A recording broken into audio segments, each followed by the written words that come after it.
안녕하세요. 스토리 레이디오 스테이션의 윤 작가입니다. 시작하기 전에 구독, 좋아요, 알림 설정 꾹 부탁드립니다. 그리고 여러분들의 생각들은 댓글로 공유해 주세요. 미세먼지는 여전히 있지만 날이 많이 따뜻해졌어요. 사실은 클로드 코워커 시리즈를 준비하면서 5편으로 기획을 했었어요. 그런데 준비를 하는 과정에서 고민이 많아지더라고요. 너무 쓸데없는 이야기만 하고 있는 것 같아서요. 제 고민의 내용은 이렇습니다. 저희가 처음에 컨텐츠를 기획할 때는 되도록 희망적인 이야기, 자극적인 이야기보다는 깊이 있는 이야기를 지향하려고 했었어요. 국밥으로 비교를 하면 전지분유 안 넣고 오래 끓인 진국 설렁탕 같은 컨텐츠죠. 그런데 에이전틱 AI가 노동시장을 잠식하는 문제는 너무 심각한 이야기인데 너무 낙관적인 이야기만을 하기가 어렵더라고요. 그래서 오늘은 이런 에이전틱 AI가 노동시장을 변화시키는 상황에서 수반되는 대규모 실직 문제와 경제적 변화를 해결해 보려는 사회적 노력에 대해서 이야기해 보려고 합니다. 우선 에이전틱 AI가 노동시장에 미치는 영향에 대해 객관적으로 보도록 하겠습니다. 불과 몇 년 전만 해도 우리는 인공지능이 인간의 보조자 역할을 할 것이라고 믿었습니다. 우리가 질문을 던지면 답을 하고 보고서 초안을 잡아주는 정도의 수동적인 비서로만 생각했죠. 그러나 에이전틱 AI가 출시되고 확인된 데이터는 의외였습니다. 화이트 칼라 직문의 무려 70% 이상이 인공지능에 의해 완벽하게 대체 가능한 임계점에 도달했다는 겁니다. 이건 우리가 직업이라고 불렀던 중산층의 삶의 터전이 뿌리채 흔들리고 있다는 신호입니다. 에이전틱 AI가 가져오는 변화의 본질을 이해하려면 먼저 기존의 생성형 AI와 무엇이 다른지를 명확히 짚고 넘어가야 합니다. 과거의 챗 GPT나 클로드 초기 모델은 인간의 프롬프트가 있어야만 움직이는 수동적 도구였습니다. 인간이 운전대를 잡고 AI는 내비게이션 역할을 했던 셈이죠. 하지만 에이전틱 AI는 운전대를 직접 잡습니다. 목표 지점만 설정해주면 경로를 탐색하고 교통 상황을 판단하며 실제 주행까지 완수합니다. 에이전틱 AI의 핵심은 자율적 의사결정권의 이양에 있습니다. 이들은 다단계 워크플로우를 스스로 설계합니다. 예를 들어 A사의 재무 건전성을 분석하고 투자 제안서를 작성해 라는 명령을 받으면 에이전트는 공시자료를 수집하고 경쟁사 데이터를 비교하며 재무 비율을 계산한 뒤 최종 디자인까지 마친 뒤 인간에게 승인하시겠습니까? 라고 묻습니다. 중간 단계의 모든 지적 노동을 AI가 독점하게 된 것입니다. 더 무서운 것은 속도입니다. 에이전틱 AI의 진화 속도가 너무나 빠릅니다. 이는 인류가 새로운 기술에 적응할 시간을 AI는 허용하지 않는다는 뜻이죠. 과거의 기술혁명을 돌아봅시다. 전통적 AI는 기업 도입률 70%에 도달하는데 약 8년이 걸렸습니다. 그런데 생성형 AI는 이 기간이 3년으로 단축하며 세상을 놀라게 했습니다. 현재 에이전틱 AI는 단 2년 만에 35%의 채택률을 달성했습니다. 이런 속도면 2027년이면 에이전틱 AI의 기업 도입률이 70%를 상회할 것으로 전망합니다.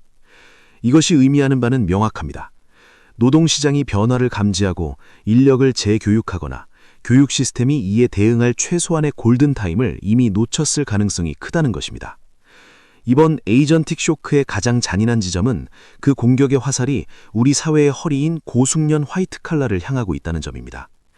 전통적 로봇이 육체 노동자를 대체했다면 에이전틱 AI는 브레인을 대체합니다. 최근 직군별 대체 가능 지수들은 가히 충격적입니다. 참고로 이 지수는 한국고용정보원, 한국은행, 산업연구원가 발표한 지수로 AI가 대체할 수 있는 정도로 이해하시면 됩니다. 금융분석가는 대체 가능 지수 79%입니다. 복잡한 시장 모델링과 수익성 예측은 이제 인간보다 AI가 훨씬 빠르고 정확합니다. 법률 보조 및 검토 업무는 대체 가능 지수 73%입니다. 이제는 수만 페이지의 판례를 검토하고 계약서의 허점을 찾아내는 일은 에이전틱 AI가 완벽하게 해내고 있습니다. 회계 및 감사 업무는 대체 가능 지수 71%입니다. 숫자의 무결성을 검증하고 부정 징후를 포착하는 업무는 이미 AI의 손으로 넘어갔습니다. 이 수치들은 단순히 AI 덕분에 업무가 편해진다는 뜻이 아닙니다. 업무의 70% 이상이 자동화된다는 것은 해당 업무를 수행하기 위해 존재하던 직업 자체의 수요가 사라진다는 뜻입니다. 이들 직군에서는 3명이 하던 일을 에이전트 하나가 처리하게 되면 나머지 2명의 책상은 물리적으로 사라지게 됩니다. 더욱 심각한 문제는 미래 세대에게 닥친 고용의 절벽입니다. 모든 전문직은 날 때부터 능력을 가지고 태어나지 않습니다. 주니어 시절의 단순 실무부터 많은 프로젝트 경험들을 통해 전문가로 성장합니다. 하지만 에이전틱 AI는 바로 이 주니어의 영역을 완벽하게 장악했습니다. 기업 입장에서는 신입사원을 뽑아 가르칠 경제적 유인이 사라진 거죠. 데이터 분석, 기초 리서치, 문서 정리 같은 주니어급 업무의 20% 이상이 이미 에이전트로 대체됐습니다. 신입사원이 없어진 세상, 이를 성장 사다리의 하단부 소멸이라고 부릅니다. 주니어 업무를 AI가 가져가면서 청년들은 실무 경험을 쌓을 기회를 잃었고, 이는 결국 미래의 시니어 전문가 공급 부족으로 이어지는 지능의 기형적 구조를 만들고 있습니다. 극단적으로 표현을 하면 우리가 대학에서 배운 지식이 취업 문턱을 넘기도 전에 유통기한이 지나버린 비극이 환시화된 것입니다. 그럼 이런 현상의 원인을 기업의 부도덕으로만 돌릴 수 있을까요? 그렇게 단언하기에는 에이전틱 AI가 가져오는 수익성이 너무나 압도적입니다. 실제 에이전틱 AI를 전면 도입한 기업은 운영 비용을 최소 25%에서 최대 40%까지 절감할 수 있습니다. AI는 인건비, 복리후생비, 사무실 유지비 등 막대한 고정 비용이 들지 않습니다. 그저 AI API 사용료라는 가벼운 변동비로 전환됩니다.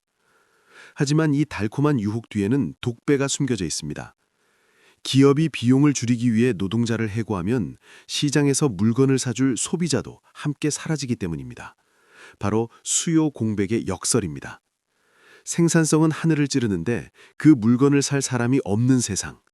인류가 20세기 초에 겪었던 경제 대공황 시기의 그것과도 왠지 겹치기도 합니다. 여러분, 에이전틱 AI는 더 이상 미래의 이야기가 아닙니다. 그것은 이미 우리 곁에 와 있으며 중산층을 지탱하던 화이트칼라 노동의 가치를 빠르게 상각시키고 있습니다. 우리가 공들여 쌓아온 학위와 경력이라는 자산이 기술의 진보 앞에서 좌초된 자산이 되어가고 있는 현실. 이것은 단순히 한 개인의 위기가 아니라 노동소득의 기반에 세워진 우리 문명 전체의 위기입니다. 자, 이제부터 좀 더 큰 범위의 이야기를 해보겠습니다. 에이전틱 AI의 등장이 세상에 미치는 변화에 대한 이해관계자는 노동자, 기업, 정부입니다. 그리고 기업 입장에서는 에이전틱 AI는 축복일 수 있습니다. 수십 명의 화이트칼라 인건비를 단 몇 대의 에이전트 서버 비용으로 대체할 수 있기 때문입니다. 에이전틱 AI를 전면 도입으로 절약 가능한 운영 비용은 최소 25%에서 최대 40% 수준이라는 말씀드린 바 있죠. 이것이 기업의 영업이익률을 비약적으로 상승시키는 수단이죠. 하지만 거시경제적 관점에서 보면 이야기는 완전히 달라집니다. 바로 수요와 공급에 관한 이야기입니다. 에이전틱 AI는 이 고리를 끊어버립니다. 기업이 노동자를 AI로 대체하면 생산성은 비약적으로 높아지지만 그 대가로 지급되던 임금이라는 구매력이 시장에서 증발합니다. 실직한 중산층은 더 이상 쇼핑을 할 수 없고 외식을 할 수 없며 집을 살 수도 없습니다. 이른바 수요 공백 현상이 발생합니다. 기업이 비용을 줄여서 더 싸고 좋은 물건을 만들어내도 정작 그 물건을 사줄 소비 주체가 사라지는 것입니다. 기계는 전력을 소비할 뿐 백화점에 가거나 넷플릭스를 구독하지 않습니다. 결국 기업의 비용 절감은 전체 시장의 수요 급감으로 이어지고, 이는 다시 기업의 매출 하락과 추가적인 인원 감축으로 이어지는 역성장 스파이럴, 즉 데스 스파이럴을 만들어냅니다. 효율의 극대화가 자본주의 시스템 자체를 굶겨 죽이는 자살적 결과를 초래하는 것입니다. 궁극적으로 노동의 상실은 개인의 비극을 넘어 국가라는 거대한 기계의 엔진을 꺼버립니다. 우리가 누리는 도로, 경찰, 교육, 그리고 연금이라는 사회적 안전망은 도대체 어디서 나오는 것일까요? 바로 노동에 부과되는 세금입니다. 최근 랜드 연구소의 시뮬레이션 결과는 가히 충격적입니다. 미국 연방정부 수입의 약 84%는 개인소득세와 급여세에서 발생합니다. 그리고 이 세수의 무려 66%가 순수하게 노동소득에 기인하고 있습니다. 만약 에이전틱 AI가 화이트 칼라 직무를 대규모로 대체한다면 어떻게 될까요? 국가 재정을 지탱하는 핵심 연료가 단번에 끊기게 됩니다. 에이전틱 AI 전환이 완료될 경우 근로소득 기반 기여금이 현재 대비 30%에서 45%까지 급감할 것으로 내다보고 있습니다. 노동자가 줄어들면 연금기금은 고갈되고 건강보험 재정은 바닥을 드러냅니다. 국가는 인프라를 유지할 돈도 노인들을 부양할 예산도 확보하지 못하게 됩니다. 과거에는 기술이 발전하면 생산성이 늘어 전체 파이가 커지는 선순환이 일어났지만 에이전틱 AI는 생산성의 열매를 자본이 독점하게 만듭니다. 노동에 부과하던 세금으로 연명하던 현대 국가 시스템이 원천적인 수입원 상실이라는 재정적 절벽에 직면하게 된 것입니다. 인간 노동이 사라지면 우리의 교육 인프라가 무너질 수도 있습니다. 우리는 자녀들에게 공부를 열심히 하라고 말합니다. 대학 학위가 중산층으로 진입하는 유일한 승차권이라고 믿기 때문입니다. 하지만 에이전틱 AI는 이 승차권을 무효로 만들고 있습니다. 전문가들은 현대인의 교육 자산이 좌초 자산으로 전락하고 있다고 경고합니다. 좌초 자산이란 과거에는 가치가 높았지만 환경 변화로 인해 가치가 급격히 하락하여 회수할 수 없게 된 자산을 뜻합니다. 우리가 수천만 원의 등록금과 10년 이상의 시간을 투자해 얻은 전문 지식은 이제 에이전틱 AI의 기본 데이터베이스에 불과합니다. 금융 분석, 법률 검토, 코딩 능력 등 지식 노동의 결과물들이 AI의 한계 비용 제로 정책에 의해 가치가 폭락했습니다. 에이전틱 AI의 등장으로 고숙련 전문직을 위한 교육의 투자 수익률, 즉 ROI는 처참한 수준으로 떨어질 것으로 판단됩니다. 수천만 원을 들여서 10년 이상 공부해서 얻은 능력을 월 $20짜리 AI 에이전트가 단 몇 초 만에 처리한다면 누가 그 교육에 투자하겠습니까? 이는 중산층의 자부심이었던 학벌과 전문성이라는 정체성을 파괴하고 사회적 계층 간 이동성을 완전히 차단하는 결과를 낳습니다. 대학은 더 이상 꿈을 파는 곳이 아니라 갚지 못할 빚만 남기는 부채 생성기로 전락할 위험에 있습니다. 경제적 고통보다 더 무서운 것은 인간의 마음이 무너지는 것입니다. 단순히 돈을 못 버는 것이 문제가 아닙니다. 자신이 평생 공들여 쌓아온 능력이 기계에 의해 부적격 판정을 받는 순간 인간은 깊은 존재론적 위기에 빠집니다. 이를 AI 대체 역기능 AIRD라 부릅니다. 자신의 정체성을 노동에서 찾던 화이트 컬러 중산층들은 갑작스러운 실직과 가치 상실로 인해 극심한 트라우마를 겪습니다. 이들은 사회로부터 버림받았다는 소외감을 느끼며 이는 곧 사회 시스템에 대한 불신과 분노로 이어집니다. 역사적으로 중산층의 몰락은 늘 극단주의 정치를 불러왔습니다. 19세기 러다이트 운동이 그러했듯 자신의 생존권을 위협받는 사람들은 인내심을 가지고 합리적인 대안보다 즉각적이고 자극적인 선동에 더 귀를 기울입니다. 실직한 중산층의 분노는 기술에 대한 혐오를 넘어 특정 집단이나 정부에 대한 증오로 전이될 수 있습니다. 많은 사회학자들이 에이전틱 쇼크가 가져올 사회적 불평등이 민주주의의 근간을 훼손하고 사회를 통제 불가능한 갈등 속으로 밀어넣을 수 있다고 강력히 경고합니다. 여러분, 오늘 우리가 살펴본 2026년의 경제지도는 가히 절망적입니다. 생산성은 정점에 도달했지만 소비는 죽어가고 국가는 세금 부족으로 파산 위기에 처했으며 청년들의 학위는 휴지 조각이 되어가고 있습니다. 이것은 단순히 경기가 안 좋다는 수준의 문제가 아닙니다. 우리가 250년 동안 당연하게 여겨왔던 노동 기반 자본주의 문명 자체가 파산하고 있다는 신호입니다. 에이전틱 AI라는 가장 완벽한 도구가 역설적으로 그 도구를 만든 인류의 생존 시스템을 무너뜨리고 있는 이 기막힌 상황. 그리고 이 상황은 낯설지는 않습니다. 과거 세계 대공황과 2차 세계대전 시기의 상황이 매우 유사한 상황입니다. 우리가 이 문제를 해결하기 위해 뭔가를 하지 않으면 불행했던 역사는 반복될 수 있습니다. 이 문제의 당사자들인 노동자, 기업, 정부 모두 피해자가 될 것이고요. 바로 일종의 사회적 대타협이 필요한 시기입니다. 과거에도 언제나 위기 앞에서 새로운 길을 찾아낸 경험들이 있습니다. 19세기 러다이트 운동의 혼란 속에서도 우리는 공장법을 만들고 노동시간을 단축하며 공존의 길을 찾았습니다. 세계 대공황 시기에는 정부가 고용시장 정상화를 위해 뉴딜 정책을 시행하기도 했고요. 2026년에 우리도 과거의 선조들처럼 고통스럽고 정교한 타협을 요구받고 있습니다. 단순히 AI를 규제하자거나 돈을 나눠주자는 단편적인 해법으로는 이 문제는 해결될 수 없습니다. 노사정 모두가 각자의 가장 소중한 기득권을 내려놓고 맺어야 하는 고통의 대타협이 필요한 시기입니다. 여기서부터가 오늘 이야기의 펀치라인입니다.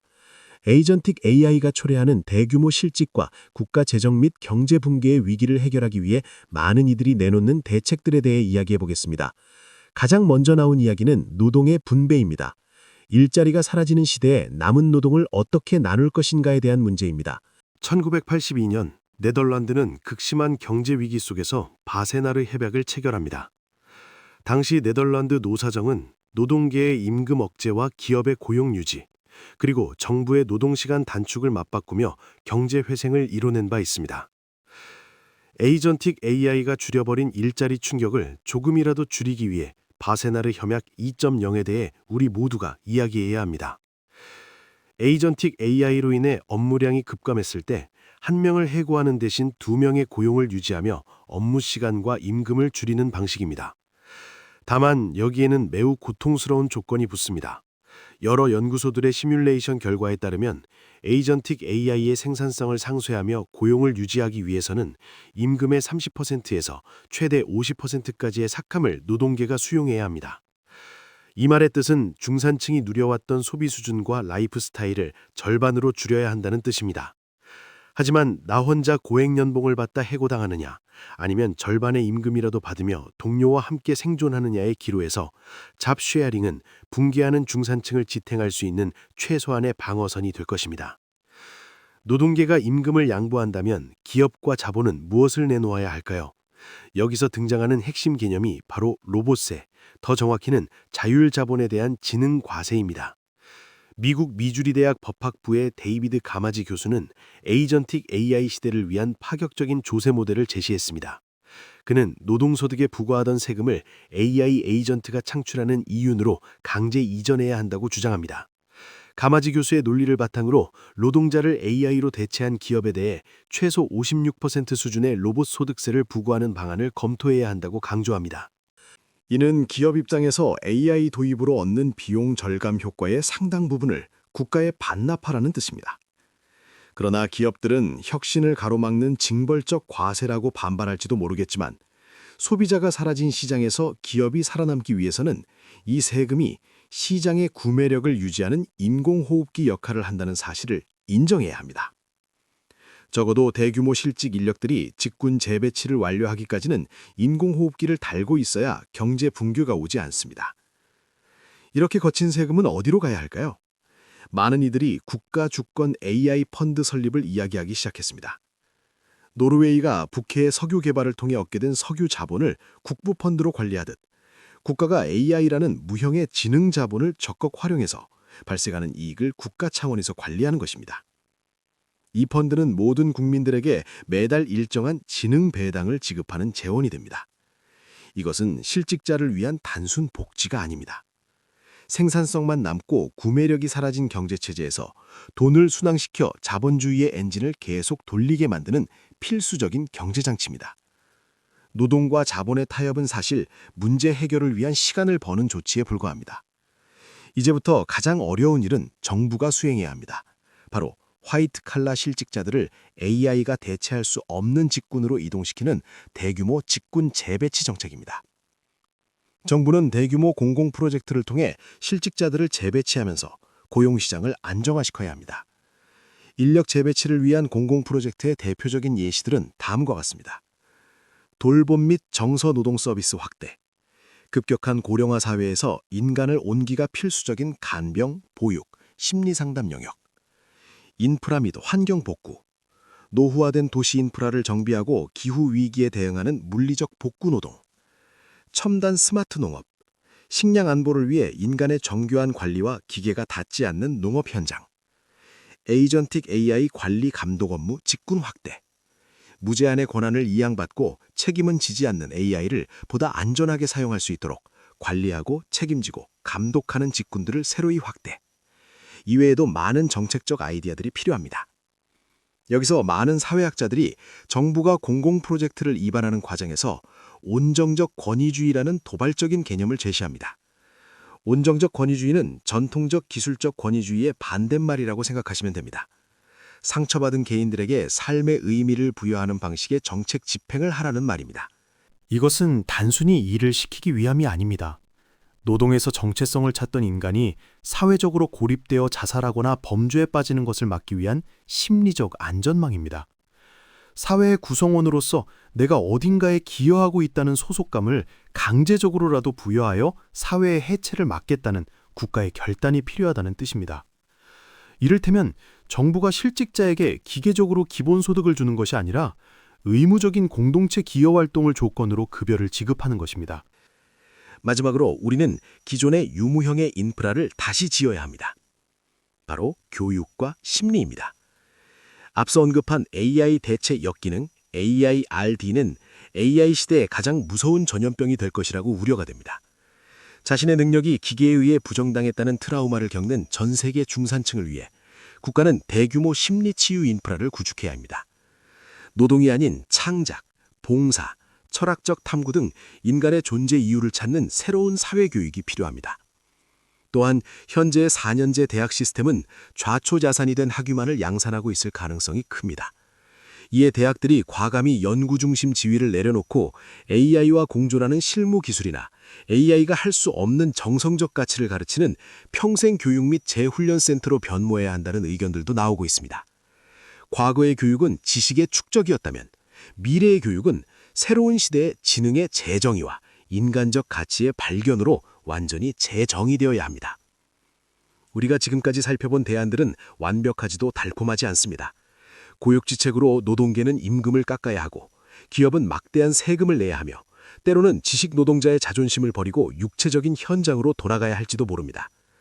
정부는 온정적 시선으로 급격한 변화를 겪는 이들의 마음을 챙기며 대규모 직군 이련의 충격을 최소화해야 합니다.